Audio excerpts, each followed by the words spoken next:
Shock is most commonly due to hypotension, which is a systolic blood pressure less than 90 millimeters of mercury, or a mean arterial pressure less than 65 millimeters of mercury.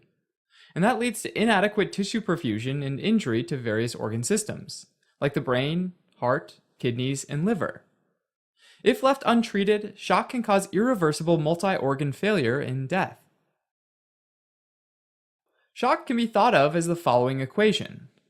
The mean arterial pressure is equal to the cardiac output times the systemic vascular resistance. The cardiac output is equal to the heart rate times the stroke volume, and the stroke volume is dependent on the preload and the contractility.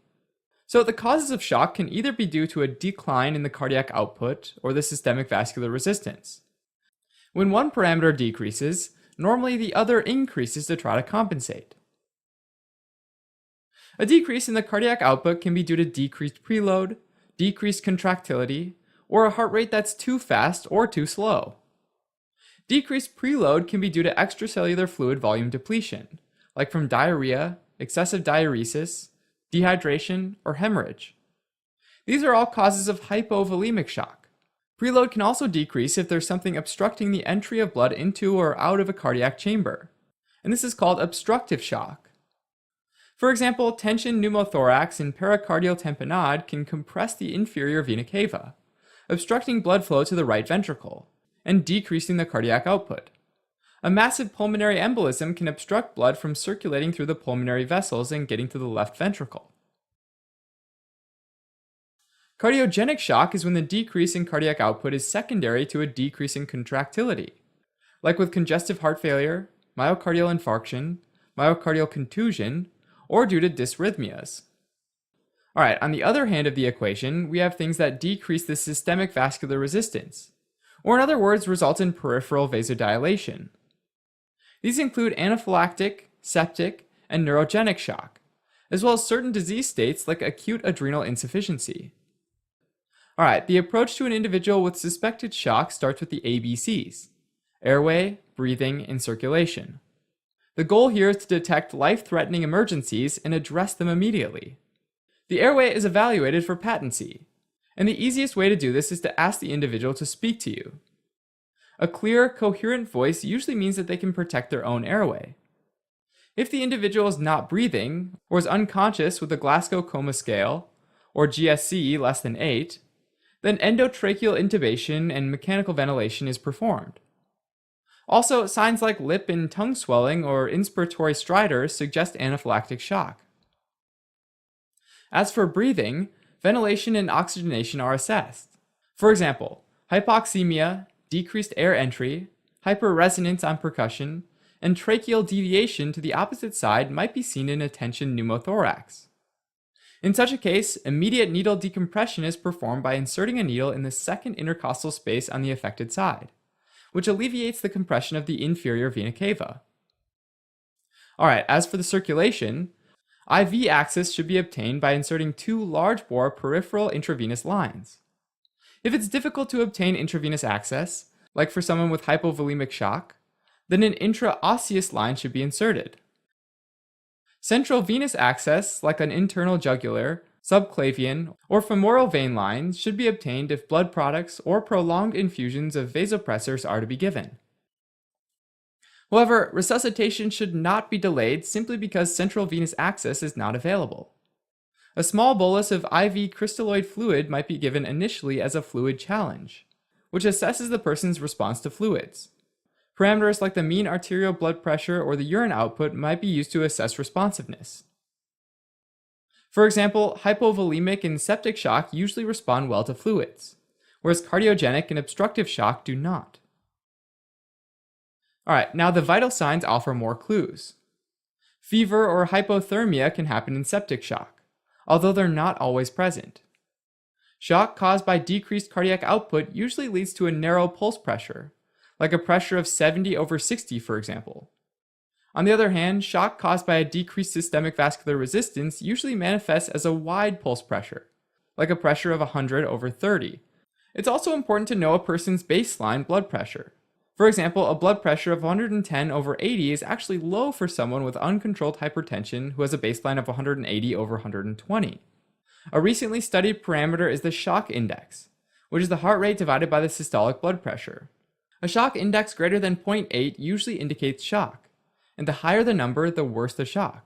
But a normal shock index value does not exclude shock. Now, tachycardia and tachypnea are classic compensatory responses to shock. However, if someone is on a medication like a beta blocker, this might blunt the tachycardia. Also, neurogenic shock, a complete heart block, or an overdose on beta blockers or calcium channel blockers can all cause bradycardia. On physical exam, cold extremities usually signify shock caused by a decreased cardiac output, because the body attempts to redirect blood flow away from the skin to more vital organs like the brain and the heart. On the other hand, in shock caused by a decreased systemic vascular resistance, the extremities are usually warm due to peripheral vasodilation. Increased jugular venous distension suggests obstructive shock, whereas a flat jugular vein signifies hypovolemic shock. Other common findings include signs of decreased end organ perfusion, like oliguria, which is defined as a urine output less than 0.5 cc's per kilogram per hour. Other signs are an altered mental status, which indicates decreased brain perfusion, and a prolonged capillary refill time, which indicates decreased skin perfusion. Generalized hives and wheals, flushing, and angioedema suggest anaphylactic shock. Alright, now during the resuscitation, the rapid ultrasound for shock and hypotension, or the rush exam, can be very helpful. The sequence of the exam can be remembered with the mnemonic HI map, where H is for heart, and here we're mainly looking for a pericardial tamponade, which is immediately treated by doing a pericardiocentesis. It's also possible to look at the way the heart is beating, which might be abnormal in someone with cardiogenic shock. In addition, a significantly enlarged right side of the heart might be due to right heart strain from a pulmonary embolism. Alright, I is for the inferior vena cava, which provides an idea about the volume status in the central venous pressure, or CVP, which reflects the amount of blood returning to the right heart. A dilated IVC means that the CVP is high, which points toward obstructive or cardiogenic shock. A flat and collapsed IVC tells us that the CVP is low, which points towards hypovolemic or distributive shock.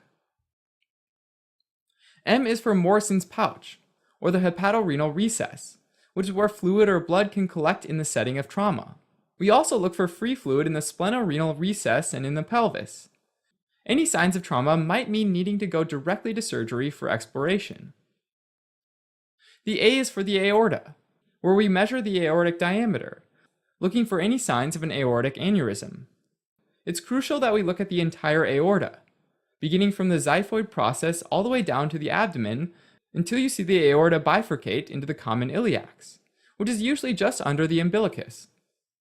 Finally, there's P, which is a reminder to look for a pneumothorax. Alright, now lab work depends on your clinical suspicion. A CBC might reveal a high hematocrit in non-hemorrhagic hypovolemic shock due to hemoconcentration. Hemorrhagic shock might initially show a normal hematocrit because a person loses red blood cells and a proportional amount of plasma with it. But later, only after they're resuscitated with fluid, does the anemia appear. An elevated eosinophil count can occur in anaphylaxis or adrenal insufficiency. Leukocytosis might indicate septic shock, but it could just be a response to the stress of any type of shock. On the other hand, leukopenia or presence of immature neutrophils called band cells are more specific for sepsis. Thrombocytopenia, as well as coagulation studies like a prolonged prothrombin time, might clue towards coagulopathy as a cause of hemorrhagic shock. Lactate levels might reflect poor tissue perfusion, and elevated levels are correlated with increased mortality, especially in septic shock. Lactate levels are quite helpful in identifying shock, especially in individuals who have a normal blood pressure, and serial lactate levels can be used to assess response to therapy. While high lactate levels are abnormal, low lactate levels should not reassure you if there are other concerning signs of shock. In shock, there's also usually a high anion gap metabolic acidosis. Elevated blood urea nitrogen and creatinine levels can indicate that there's a pre-renal acute kidney injury secondary to hypovolemia. An ECG might show ischemic changes.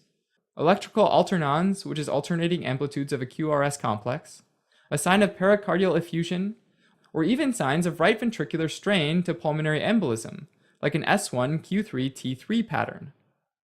If a myocardial infarction is suspected, then troponin levels might be obtained, and if congestive heart failure is suspected, then a chest X-ray and brain natriuretic peptide or BMP levels can be checked. If septic shock is suspected, then blood cultures, urinalysis, and a chest X-ray should be checked to look for a source. When suspecting anaphylactic shock, serum tryptase levels, a marker released from mast cells, should be obtained. Management depends on the cause of shock, so let's start with hypovolemic shock, which might be non-hemorrhagic or hemorrhagic.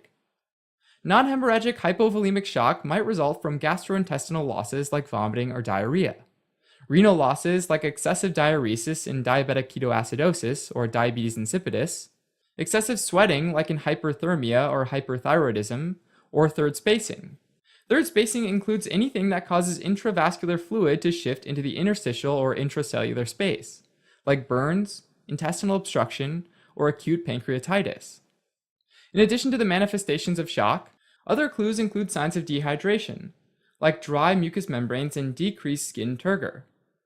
Treatment includes replacing the lost fluids, usually with IV crystalloids like normal saline, correcting any electrolyte abnormalities, and addressing the underlying cause.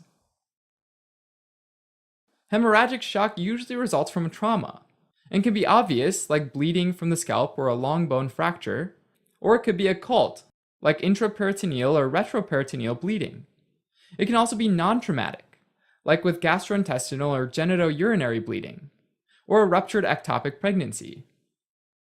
Importantly, a ruptured abdominal aortic aneurysm should be suspected in an elderly individual presenting with back or flank pain, syncope, and hypotension. Management includes applying direct pressure to the bleeding if possible, and providing blood products. Packed red blood cells, fresh frozen plasma, and platelets are usually given in a 1:1:1 ratio. Type in cross-matched blood is ideal, but takes time to prepare.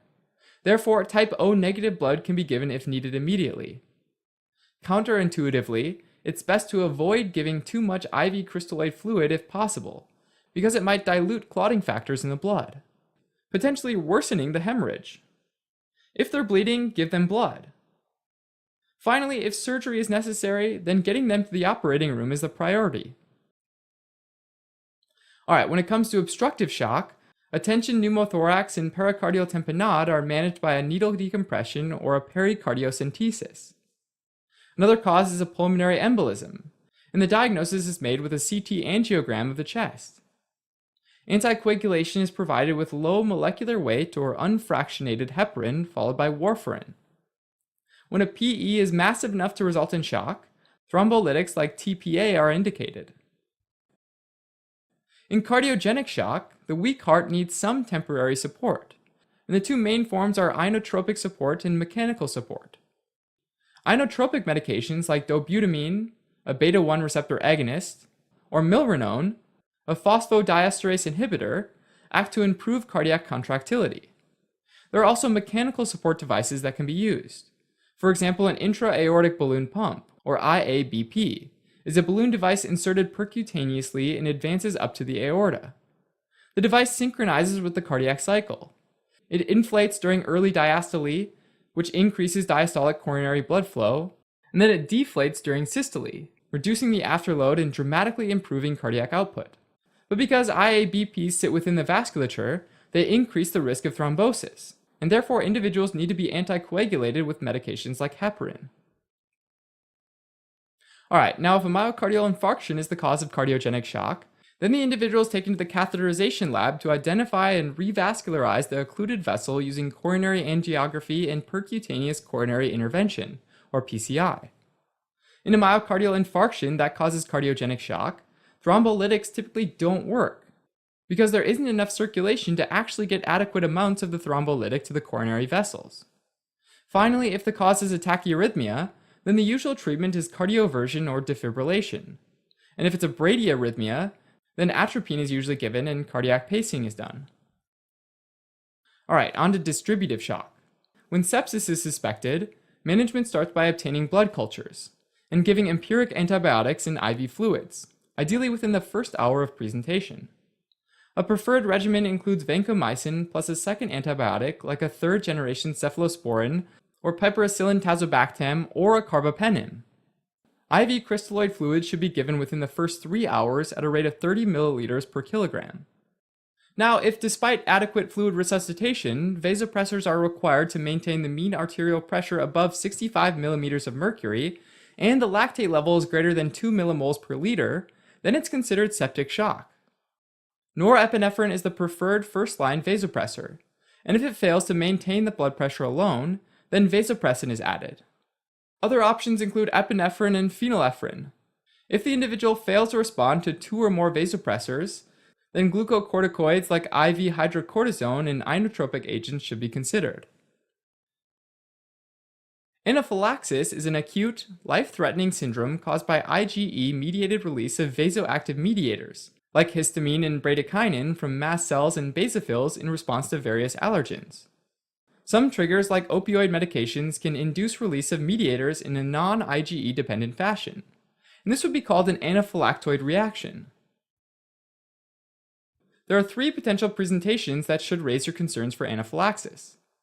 First is an acute onset of skin or mucosal tissue symptoms, like hives, pruritus, or angioedema, along with at least one of either respiratory symptoms like stridor or wheezing, or hypotension.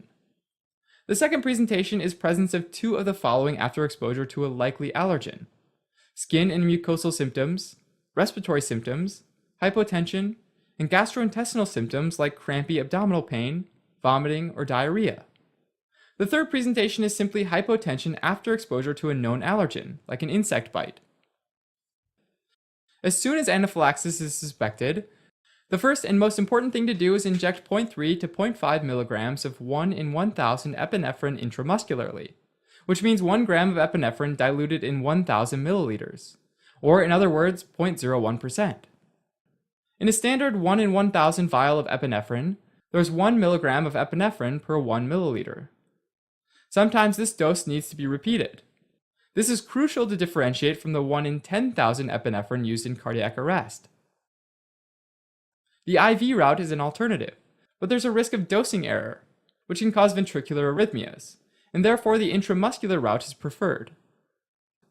Epinephrine increases cardiac output, relaxes the smooth muscle of the airway, and causes vasoconstriction, all of which leads to increased blood pressure and reduced movement of intravascular fluid into the interstitial space, which reduces mucosal edema. Now, if an individual is on a beta blocker, that can blunt the effect of epinephrine. To get around that, glucagon can be used. Glucagon does not rely on beta receptors and can potentiate the effect of epinephrine. In addition, because massive amounts of fluid shift to the interstitial compartment, it's also important to give IV crystalloid fluids. If there are signs of upper airway compromise, like stridor or lip or tongue swelling, then intubation might be needed. But you should always give epinephrine first, because it might actually reduce the need for intubation. If intubation is difficult due to significant upper airway swelling, then a surgical cricothyroidotomy can be performed. There are also some additional medications that help with symptom relief. Oral or IV antihistamines like diphenylhydramine or ranitidine might be given. Sometimes a less severe episode of anaphylaxis can recur within 72 hours after the initial episode, and this is called a biphasic reaction. Glucocorticoids like methylprednisolone have a delayed onset of action, so they're thought to help reduce the risk of a biphasic reaction. Beta-2 agonists like albuterol do not help relieve the upper airway angioedema, but they do help with lower airway bronchospasm. Interestingly, people with pre-existing coronary artery disease have lots of mast cells in the coronary circulation. When anaphylaxis happens, vasoactive mediators can trigger plaque rupture, leading to a myocardial infarction. And this unique phenomenon is called Kunis syndrome. In addition to managing anaphylaxis, percutaneous coronary intervention should also be performed. Finally, prior to discharge, it's crucial to educate individuals and their family members on how to use epinephrine autoinjectors like the EpiPen. Next up is neurogenic shock. Now, sympathetic innervation of the heart originates from T1 to T5 spinal cord segments. Injury to these segments might potentially result in loss of the sympathetic innervation, which results in unopposed parasympathetic stimulation, causing hypotension due to peripheral vasodilation and bradycardia. Massive peripheral vasodilation can also cause priapism. Treatment includes IV crystalloid fluids and vasopressors like norepinephrine, phenylephrine, or dopamine. A common mix-up is spinal shock, which is technically a misnomer, but it does not affect the circulatory system. Instead, spinal shock is a temporary state of flaccid paralysis and loss of sensation below the level of the spinal cord injury. The final type of distributive shock is acute adrenal insufficiency, or adrenal crisis, which is a rapid decrease in the glucocorticoid cortisol and the mineral corticoid aldosterone.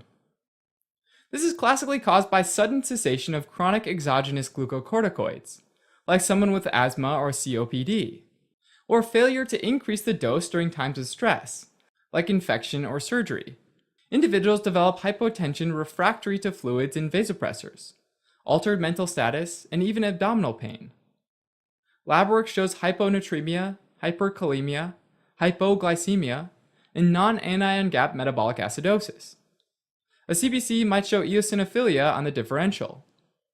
Treatment includes IV hydrocortisone to replace the cortisol, and IV fludrocortisone to replace the aldosterone. Fludrocortisone is used because it has the greatest mineral corticoid effect of all of the exogenous steroids. Alright, finally there's toxic shock syndrome, which is caused by bacterial exotoxins that act as superantigens and can generate a hyperactive immune response. The most common culprits are Staphylococcus aureus and group A beta hemolytic streptococci. Classically, individuals have a history of tampon use, nasal packing or gauze-packed wounds. Symptoms include fever, vomiting, diarrhea, hypotension, and a diffuse erythematous rash resembling a sunburn. There's often multi-organ failure, leading to an elevated creatinine and aminotransferase levels. Treatment includes removing the potential source, giving IV crystalloid fluids, and broad-spectrum antibiotics like a carbapenem. Alright, as a quick recap, shock commonly causes hypotension, which is a systolic blood pressure less than 90, or a mean arterial pressure less than 65, as well as end organ damage, which can be irreversible if left untreated. Shock results from decreased cardiac output or decreased systemic vascular resistance. Causes of decreased cardiac output include hypovolemic, cardiogenic, and obstructive shock. And causes of decreased systemic vascular resistance are anaphylactic, septic, and neurogenic shock, all under the umbrella of distributive shock. Evaluation of shock starts with the ABCs: airway, breathing, and circulation. The airway is assessed for patency, and intubation is done if the individual is not breathing, unconscious with a GSC less than 8, or if they're in anaphylactic shock. Breathing includes assessing ventilation and oxygenation. If there are signs of tension pneumothorax like decreased air entry, hyperresonance on percussion, and increased jugular venous distension, then needle decompression is performed immediately. After that, for circulation, 2 large-bore intravenous lines are inserted, and a fluid challenge is initiated. Cold extremities usually signify a decreased cardiac output, whereas warm extremities point toward a decreased systemic vascular resistance. Rapid ultrasound for shock and hypotension is a helpful tool to look for multiple potential pathologies, like pericardial tamponade. Initial investigations include a CBC, blood urea nitrogen, and creatinine levels, lactate, an arterial blood gas analysis, troponin and BMP levels, and an ECG. If septic shock is suspected, blood cultures, a urinalysis, and a chest X-ray are done to look for a source of infection. Hypovolemic shock is treated with fluids and blood transfusions if it's hemorrhagic. Obstructive shock is treated by treating the underlying cause, like a pericardiocentesis for a pericardial tamponade, or anticoagulation and thrombolysis for a pulmonary embolism. Cardiogenic shock is treated with inotropes, like dobutamine, mechanical devices like an intra-aortic balloon pump, and percutaneous coronary catheterization if a myocardial infarction is the cause. Septic shock is treated with empiric broad-spectrum antibiotics, vasopressors like norepinephrine and vasopressin, and if they fail, then glucocorticoids and inotropes might be added. Anaphylactic shock is treated with intramuscular epinephrine, airway management, and medications like antihistamines and glucocorticoids. Neurogenic shock is treated similarly to septic shock, without the antibiotics. Adrenal insufficiency is treated with IV hydrocortisone and fludrocortisone. Finally, toxic shock syndrome is treated by removing the inciting foreign body along with empiric antibiotics.